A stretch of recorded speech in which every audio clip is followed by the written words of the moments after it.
Happy New Year to everyone. 2020, what a year it has been. I'm sure that each one of us has great stories of resilience, hope, and courage to share as we navigated the challenges due to COVID-19. Here's an interesting observation about the year 2020. In the past, it was frequently used as the reference point for making predictions and defining long-term visions. In fact, by the 1990s, it seemed that everyone had to have a vision for 2020. Corporates, governments, universities, everybody had one. The year became a metaphor for peering fearlessly into the future and the endless promises it held. Let's fast forward a couple of decades to when 2020 actually happened. As we all know by now, literally everything was turned on its head. The COVID-19 crisis pushed the businesses of our clients to the deep end of the pool, leaving them with little or really no time to prepare. Amidst the global disruption, ensuing challenges, and fight for survival, digital really emerged as the catalyst for accelerating their recovery and the rebound. In fact, client businesses that had invested in digital ahead of the curve were able to blunt the impact of the crisis compared to any one of their peer set. I have with me today Chief Executive Officer of one of our key clients, a leader who has steered his company through the COVID-19 turbulence with remarkable fortitude. Jeremy Nixon of Ocean Network Express, or ONE. Thank you, Jeremy, for taking the time to discuss the digital imperative for ONE's vision for deeply embedding digital in its business. So, Jeremy, before COVID-19, digitization was seen as an important aspect of modernizing the sector. Today, there is a palpable sense of urgency for the need to digitize and automate. I understand that ONE has embarked on an organization-wide digital transformation journey. What is ONE's digital vision, and how have you changed the way you conduct business with your customers? Thank you, Keshav, and it's an honor and a pleasure to be once again talking to you and to talk about what a dynamic year 2020 and 2021 is, and to touch base, as you say, on digitalization and what we're trying to do about that as ONE. But I think your first point is absolutely key, which is the pandemic. And for us, 2020 was an incredible roller coaster. I mean, container shipping is really kind of a leading edge economy business. I always think we're the servant of global trade, and we really went through this incredible roller coaster with the supply shock, firstly in China, which is like about 20% of our global business, shutting down, and then the demand shock coming through to the Americas and the rest of Asia and Europe. So we really rode out a very difficult last 9 months. But what it kind of underlined for us is two things. Our business, one thing our business is about is moving physical things. So we move a lot. We have a lot of steel, whether it's ships or containers, and we physically move things. But the other part of our business, which is really dominant and getting more and more, is the data. And ultimately, we have to be a data-driven company, which happens to have a logistics capability. And for us, the whole digital transformation, we started up the company 3 years ago. As you might recall, we were 3 legacy companies, and we took those businesses, those assets, and completely reorganized them and rebranded them and turned them into one new big company. Unfortunately, when we did that 3 years ago, we saw it as a good opportunity to invest in IT And from the very beginning, we went cloud-based as much as possible, and our staff had laptops. And thank goodness, because when the pandemic hit, for us, it was painful, but within 2-3 weeks, I think we were pretty much okay, and that's gone well.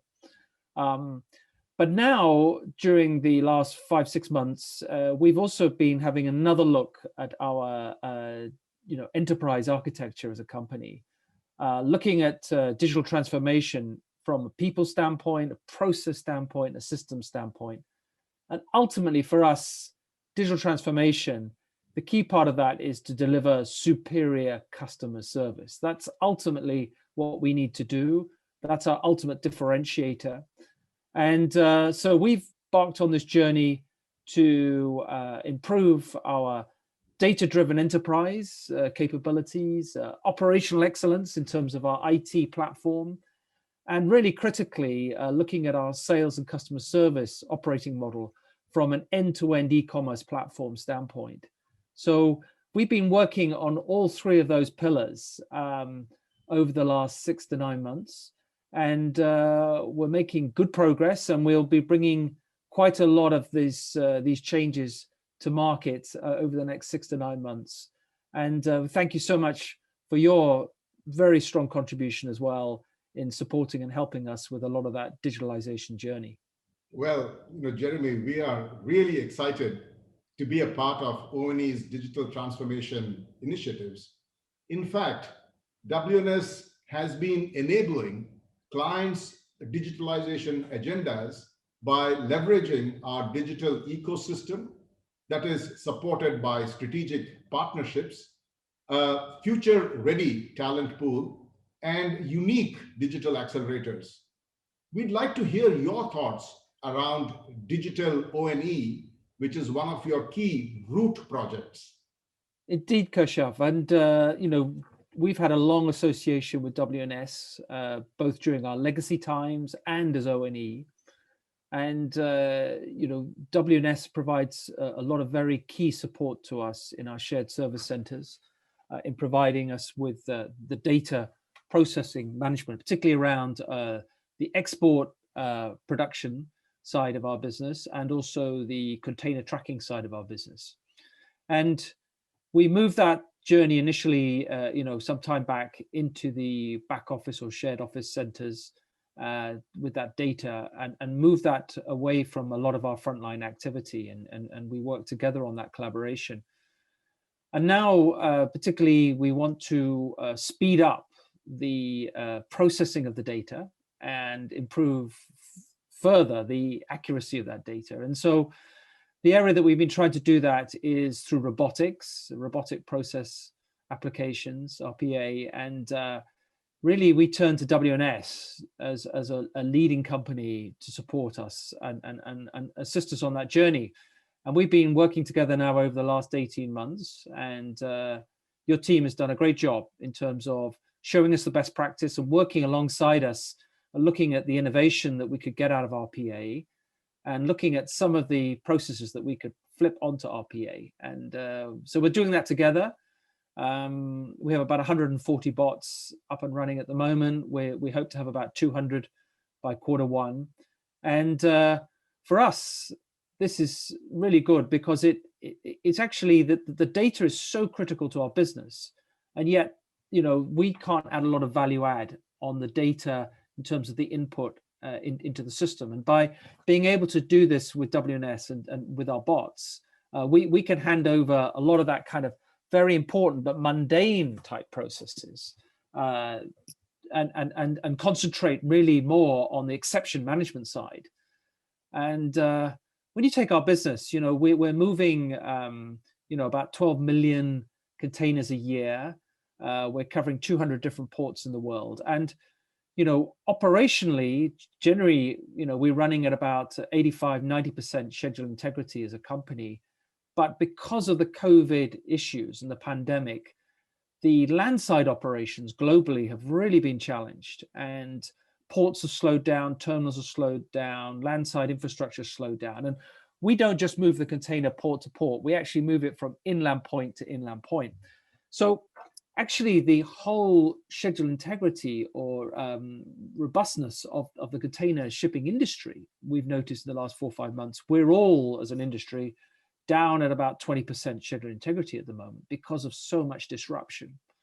I'll give a good example. We have 35 ships at anchor right now in LA Long Beach because the terminals there can't keep up because of the COVID situation. So the point I'm coming back to is that actually the exception management side of our business has grown significantly because when we take a booking, we give a predictive ETA and estimated time of arrival on the other side of the world.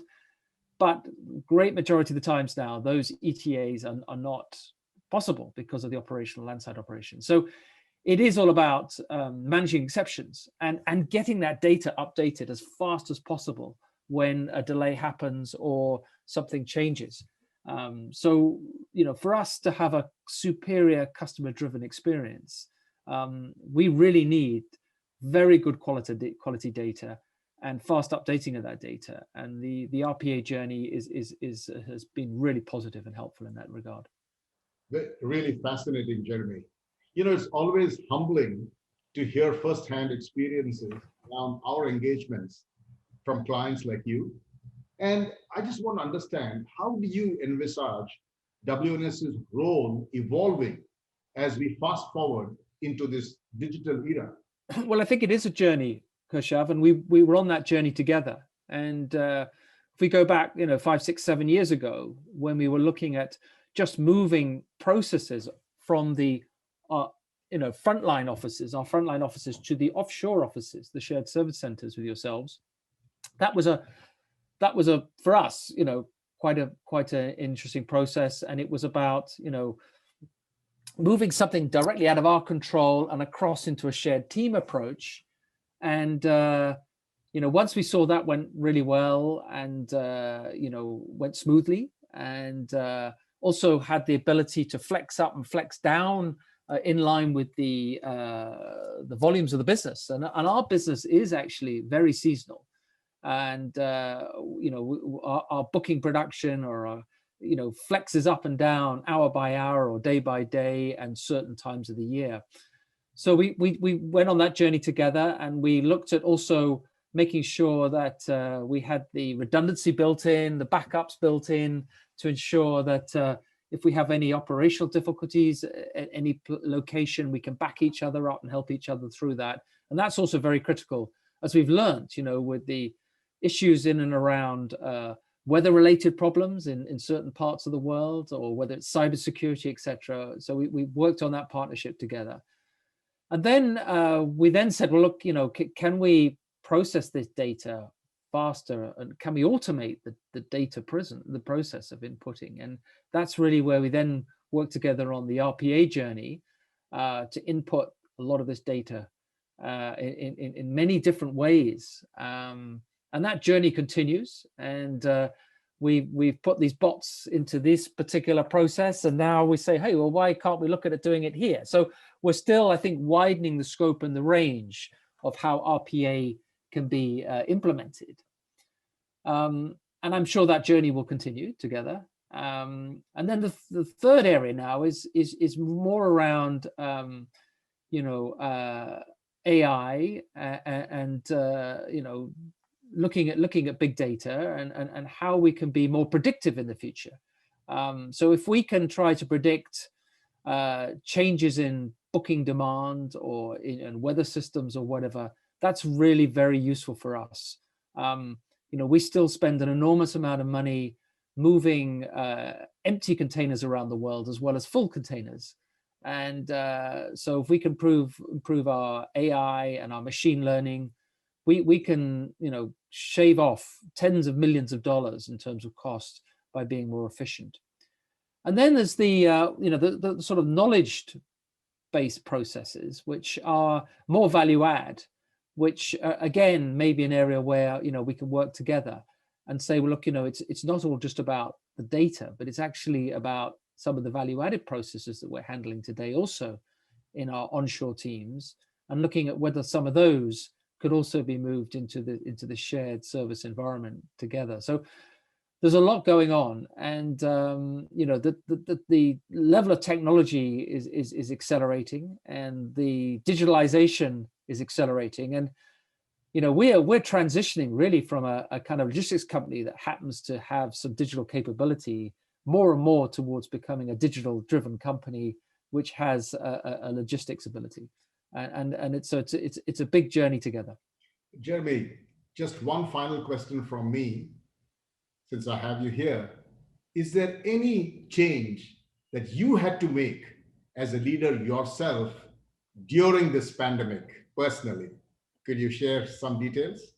Well, Keshav, I think we've all had to adapt, haven't we? Very, very fast. And I think one of the challenges that you and I have is that we haven't been able to jump on airplanes and go around and see our organization as much as we had in the past. And I think it's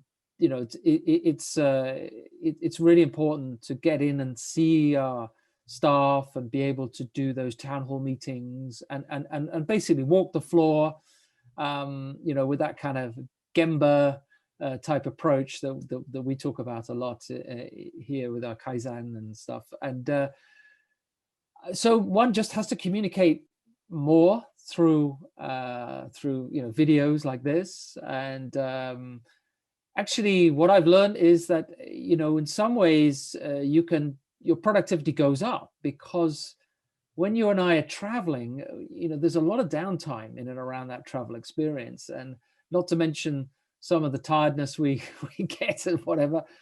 But now we can actually communicate with more of our staff quicker, faster, maybe not better, because we still miss that direct human interaction, which I think is so important. But I think it's proven that we can actually still do so much, even though we're not physically traveling. But I do, like yourself, look forward very much to going back and meeting again our top customers and our staff face to face, because I think at the end of the day, humans, we need that contact. And we've relied very much on our existing relationships, existing way of working to tie us through. But we need to reinvest again in those relationships and that behavior management face to face. And I look forward to that day, hopefully sometime in 2021, or if the worst comes, 2022. But we just have to be patient. Lots of great advice there, Jeremy, to help everyone prepare for the next bout of uncertainty whenever it happens. But, thank you very much, Jeremy, for a really wonderful conversation and some amazing perspectives. COVID-19's trail of unprecedented disruption has truly lit the fire of digital urgency. In the new world order, digital first has turned into digital only. It is no longer an alternative, but a time-bound imperative. It's heartening to witness the digital transformation journeys undertaken by clients such as O&E in partnership with us.